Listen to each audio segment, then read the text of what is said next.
Joining us now is OjyOkpe with stories trending around the world. Hello, Junix. Dr. Bati, Bimbai, I saw you both partying over the weekend. You know my Aproko is number one. That's what he always says. You are the chief Aproko of Arise News. No, not of Arise News.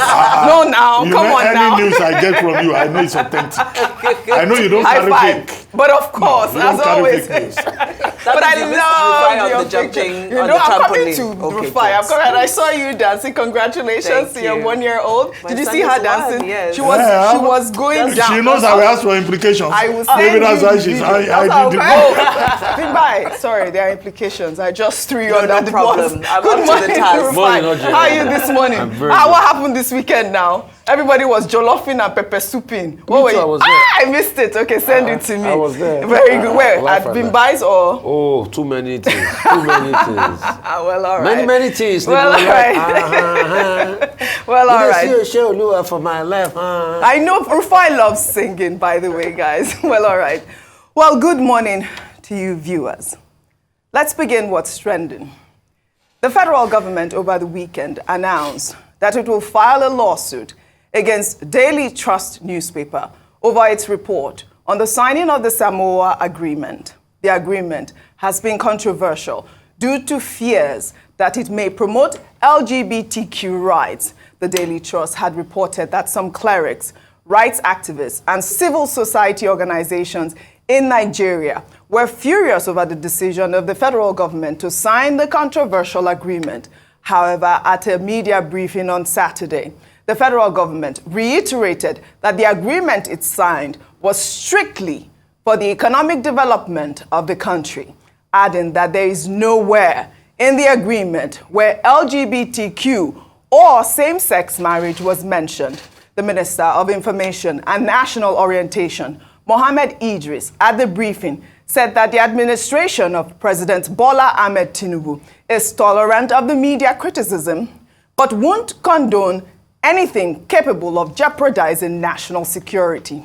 We are alarmed by the level of reckless reporting and statements by some media organizations and individuals that border on national security and stability. While we sometimes view and treat these occasional reports as part of media's normal work, we have now seen a pattern that is difficult to be wished away as normal journalism. We, however, did not envisage that Daily Trust and the people behind it could descend to the reckless level of attempting to set the country on fire by falsely accusing the government of signing a deal to promote LGBTQ. We found that despicable and wicked because the allegation is nowhere in the document signed on behalf of the federal government. All right. The Minister of Budget also debunked the fact that there was a $150 billion loan in that agreement, saying that, the Samoa agreement only enabled 1.7 billion euro grant to Nigeria for projects. But of course, Daily Trust has responded, and I'll read their response. They wrote, "Two ministers of government and other sundry commentators have taken us to the cleaners over our story on the Samoa agreement in particular and some other reports published earlier. We have followed with attention what these government officials said and left unsaid, and we will publish that in full for the records. We have also acknowledged lapses in our reporting on this particular matter, pointed out to us by professional colleagues, and we will review and take appropriate measures. As our editors understood it, the Samoa agreement signed by Nigeria has expanded the definition of gender rights from the traditional male-female to a new norm captured by the term LGBTQ. That is the crux of the matter. If the agreement does not aim at promoting such new orientation, widely accepted in Western countries, then we are wrong in our interpretation. we will readily apologize both to the government and to the public for crying wolf. Dr. Abati, while I catch my breath, I'd also like to pull up the Article 9 in the Samoa Agreement for our viewers to see why, there was such an uproar. Dr. Abati, a quick comment before I pull up that agreement. Yes, Article 9, sub 2. That's a relevant reference. Now, in this case, what is Daily Trust saying? Are they saying we stand by our story? Are they saying we apologize? Because if before publishing they had read the document and they arrived at that conclusion, it should just be simply, we stand by our story or we apologize. But all this roundabout statement, wordy statement put out by the company's legal secretary doesn't still address the issue. However, what the Minister of Information has said, and all Nigerians, I hope, have heard, is that the Tinubu administration is not trying to introduce, LGBTQ issues through the back door. And that our laws, and I quoted those laws last week, do not allow, the punishment is 14 years imprisonment. If you are a man and you are pretending to be a woman as a man, you belong to brotherhood. Or you are a woman, you say you belong to sisterhood. Now, if that law is enforced, you are in trouble. And that law has not been repealed. That is the issue. But some other point that the Minister of Information made was that the Tinubu administration has been very tolerant and is going to address the matter with civility, where some people, media rights agenda, will not agree that, the Tinubu administration has been very civil with, journalists. I thought in that portion of the minister's statement, something that sounded like a threat, that, look, we will not take the law we will not resort to self-help. It's a subtle, very subtle, threat. But what is clear in that statement categorically is the federal government saying they have lodged a complaint with the Newspaper Association, Proprietors Association of Nigeria Ombudsman, which is a body that is chaired by Mr. Eluem Emeka Izeze, former managing director, editor-in-chief of the Guardian newspaper. So the media has that structure for self-regulating. And then, of course, they also say they will explore the option of going to court. So we wait to hear from Daily Trust beyond that intervention by the company secretary. What other aspects have been left unsaid? Yes. If they have read the document, the journalists at Premium Times, they too have read the document. They have a different slant to their own story. They say, no, there's no reference to LGBTQ in the document. And that's another media house, offering its own review. And it's out there in the public domain.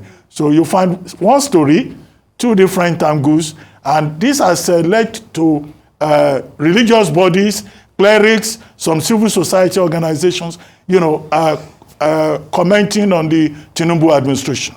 So the Tinubu administration, through its Minister of Information, has done a good job of explaining. Right. And of course, Nigerians will be watching. Nigerians will be watching. So it's still a development story. Absolutely. I mean, also the Article 9 also, I guess, is based on interpretation.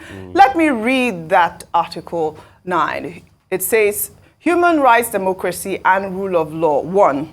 Parties recognizing that human rights are universal, indivisible, interdependent, and interrelated shall promote, protect, and fulfill all human rights, be they civil, political, economic, social, or cultural. They shall protect and ensure the full and equal enjoyment of all fundamental freedoms, such as the freedom of opinion and expression, the freedom of assembly and association, and the freedom of thought, religion, and belief.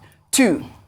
The parties shall commit to the promotion of universal respect for the observance of human rights and the fundamental freedom for all, without discrimination based on any ground, including sex, ethnic or social origin, religion or belief, political or any other opinion, disability, age, or other status.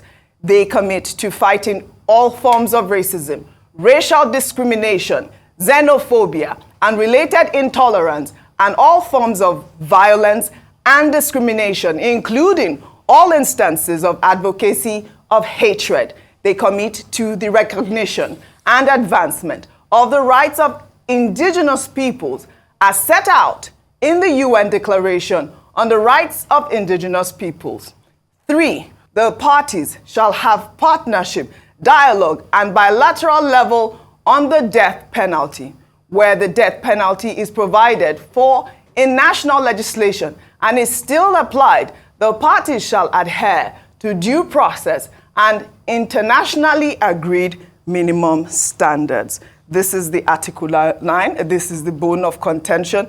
But as you know, the federal government has made it clear that they signed a declaration document on the 26th of June that will supersede any of those questionable remarks in that Article 9 as it relates to Nigeria and its sovereignty. So, in that 9 sub 2, where did you see promotion of same-sex marriage rights there? Where? These fundamental rights are fundamental rights that is being mounted. See, I also get the sentiment of the West as regards propagation of same-sex. Right. But in that declaration, where did you see it there?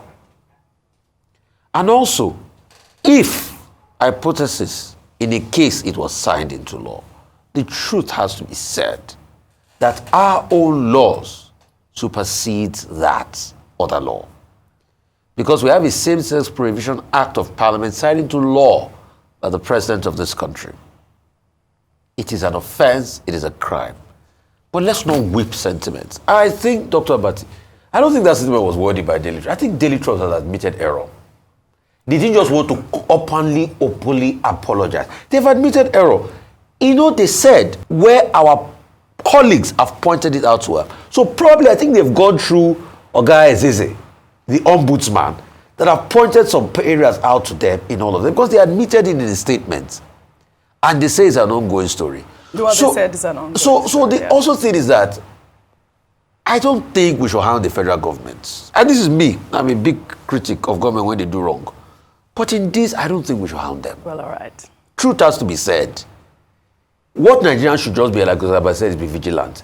If now there's any attempt to repeal that same-sex marriage out, that's when everybody that's will when now there come should up be and uproar. shout. Well, right. But in this, the federal government has even brought out the declaration. There's no point handing there. But also, I will make a very strong point. The Minister of Information had no right for the subtle threats. He's a media publisher himself. He's the publisher of blueprints. He has no right for any form of subtle threat. Engagement dialogue, stating your position. We in the media have upheld the position of the government. You reported that Premium Times to also upheld the position of the government. So these are multiple newspapers. Because we are talking about reason and objectivity here. But the idea of threatening is what I would not take. Because the minister says you people should practice normal journalism. no, he has no right to tell us. No. He has no right to tell us. And that's what we will not take. Dr. He is a Abati, publisher please, himself. can you clarify which is With due normal and respect, abnormal? with due respect, Help us now. if Blueprints, his own media outlets that is publisher of, prints a story that is as variance and people and we are telling to practice normal journalism, how will he feel? That's my point. And the president of this country too is a media publisher. Yes, he is. And at a time where some journalists were still kidnapped, this is an all-time low time for journalists in the country. He has no right for subtle threats. Well, we will be objective on the fact, we'll stay on the matter. We will be objective. Let's not have any hula about the situation. On the matter. Normal journalism. That's what I was asking you. You have not explained it. No, it means responsible journalism. Responsible, not normal. So that's the word we understand. Okay, responsible, that's what I understand. You prefer that one? Of course. Responsible journalism, as always. Well said, guys. We'll take another story. Niger State Governor Umar Bago is in the eye of the storm after he was caught in a viral video ordering his security detail to slap and deal with an Islamic cleric who offered to deliver closing prayers during a ceremony for the late wife of his deputy in Mina, Niger State, over the weekend. The governor, in the video, also ordered his security detail to arrest and deal with the cleric. Let's take a look at this video before we come back for a discussion. Allah ya ji kanta ya sa ta huta za mu nemi malam daya ina ke mutan gani kai zan mare ka kai malam ne slap him wait I said, stop him, right?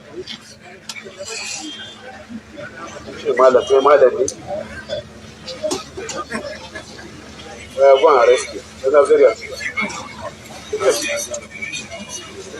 Deal with him well. Because you look at the number of cash. Ina da suma, ina da madaci.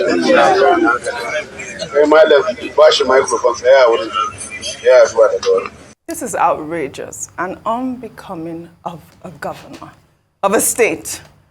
Oji, the irony is not lost on me that we're just coming from discussing the true meaning of fundamental human rights, and this is what we're talking about. We're talking about, but that's the meaning of human rights. It means that you respect the human rights of every single person. Why go and deal with him? It is the impunity is just outrageous. The brazenness is outrageous. It's so unfortunate, and he knows he's being recorded, and he doesn't care because he knows nothing will happen. There are no consequences for that. Power and absolute power, and it's deplorable. So for me, when we talk about fundamental human rights, that's where I'm going to focus on, because these things are happening time and time and time again with our most powerful, with our most highly placed personalities. This scene, unfortunately, is not a rare scene. This is something that you come across regularly, but it's because nothing happens. There are no consequences. So we truly do need to evolve into a society where there are consequences regardless of your position, your power, your wealth, and so forth in society. We should be able to respect the rights of every single human being. This is completely unbecoming. But Rufai, you are laughing. I don't know why you are laughing. You don't have you have to tell me why you are laughing. To say based on the Samoa agreement. Can you stop it? He has just violated. Complete violation. But you are right. But you are right. Nothing will happen because he has what? Immunity. This is unfortunate. Someone should tell the village headmaster of Niger State that he can't be going about slapping people anyhow. He denigrates that office. He may have the title of Chief Security Officer of Niger State, but I mean, what the heck? He wanted somebody to pray, and he says a cleric, okay, maybe, as they say sometimes, they say, whoever the spirit moves should pray. The man has not even said anything. He said, are you a cleric? Are you a malam? Slap him, beat him. What is this? Well, I don't know. Is he a Muslim or is one of these people I think he's a Muslim, Dr. Abati. So, I mean, it's unfortunate. So is it that some people have the exclusive right to pay to God? No, this is unfair. We also had that slapping senator. The man should, well, the governor enjoys immunity. But still, he should make a big deal out of it. Yes. You mean the cleric should make a big deal out of it? The man that was slapped. Yes, the cleric. The fact that he is governor does not mean that he can slap people. Yeah. If he cannot sue the governor because of immunity, let him sue the ADC. The ADC doesn't have immunity. Exactly, the ADC has no immunity. Unfortunately. And let the law take its course. Correct. Otherwise, Governor Bago will go about slapping everybody. One of these is what kind of thing is this? And there will be chaos in the state. What kind of thing is this, I'm sorry, with due respect, I'm shocked at both of you's reaction. Are you surprised? In a country where we have a culture of violence towards everybody, towards women, in a country where people have a culture of violence towards people that work for them. In a country where people slap their drivers from back. Wow.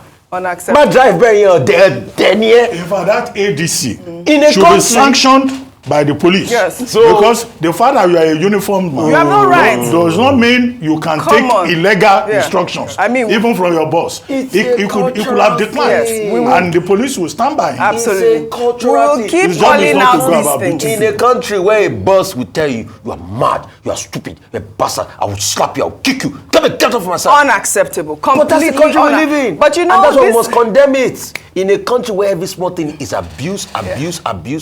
In fact, have you seen people that say, oh, I was beating you because I wanted to correct you. I slap you to reset your brain. Like their father. If you don't slap them, their brain will not reset. That's the kind of country. Unacceptable. And to note that we hailed this governor. We call him Farm+Bago. Remember, Farm+Bago. Unacceptable, really. Which leads me to my other story. But the governor should apologize. Absolutely. And that's what I thought we were going to say. He should apologize, really. Unacceptable. Well, Farm+Bago takes me to my next story. The First Lady of Nigeria, Senator Remi Tinubu, is encouraging Nigerians to embrace farming. Tinubu made this known in a post on X over the weekend, sharing pictures of herself farming in her garden and encouraging women to participate in the Every Home a Garden competition, which aims to inculcate the habit of farming and food production into society right from the family unit, and also promote eating healthy foods. While speaking to journalists at the State House residence as she unveiled her vegetable garden, the First Lady said that women must be seen at the forefront of the food security campaign in the country. I'm trying to be, and then everybody should try to grow something. So I didn't know what I can add to the State House. And I thought, you know, a private vegetable garden would be nice, and that has very good health benefits. And I'm appealing to Nigerians. You don't want me to win the 25 million. So get to work and, you know, grow something in your house. You know, and like some people will say, I don't have land, but they call it smart farming. You can grow anything in a bucket. You know, just grow something. And that's what, do you have a garden yourself?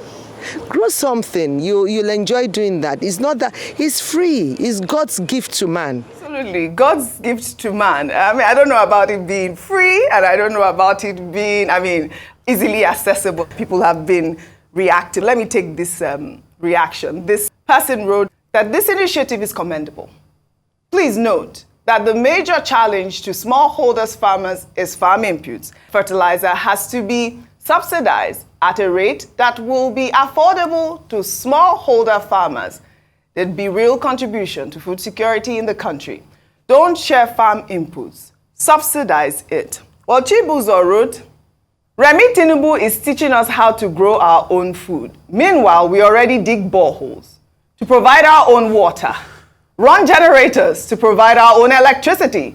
Soon, we will be refining our own fuel while sourcing the crude directly from the crete. I found that really, really funny. We're already doing that in any way. But I think it's a commendable exercise. If we have access to, grow our own foods, I think that is the most important thing.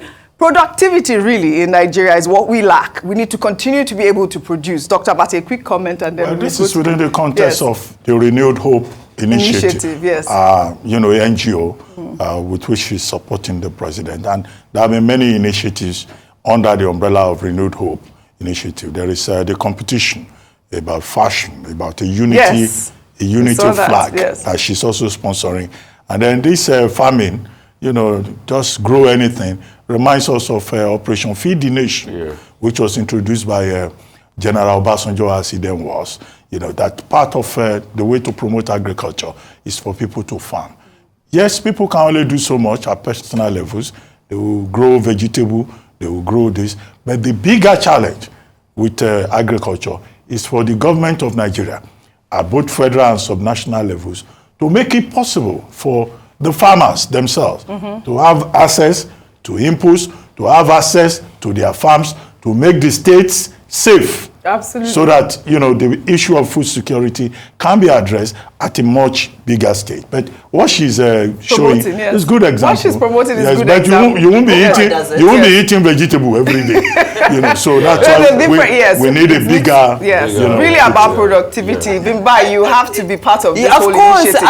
And you're going to win money. She's encouraging women. Yes, a competition. Oji, this economy, herbs have become so expensive. Absolutely. So starting a herb garden, and it's not just in Nigeria. Globally, people use whatever little piece of space they have to grow herbs and so forth. So this is a really fantastic it's a fantastic initiative, but also, the issue of the farmer headers crisis and also subsidizing farm inputs is one of the issues Nigerian government have to continue to look into, especially for the poorest of the poor. But this is all coming as the Federal High Court sitting in Lagos, in a judgment reported by the Socio-Economic Rights and Accountability Project, ordered former Minister of Humanitarian Affairs, Disasters Management and Social Development, Sadia Umar Farouk, to account for payments of 729 billion naira to 24.3 million poor Nigerians for 6 months. Well, according to Serap, the judgment was delivered last month.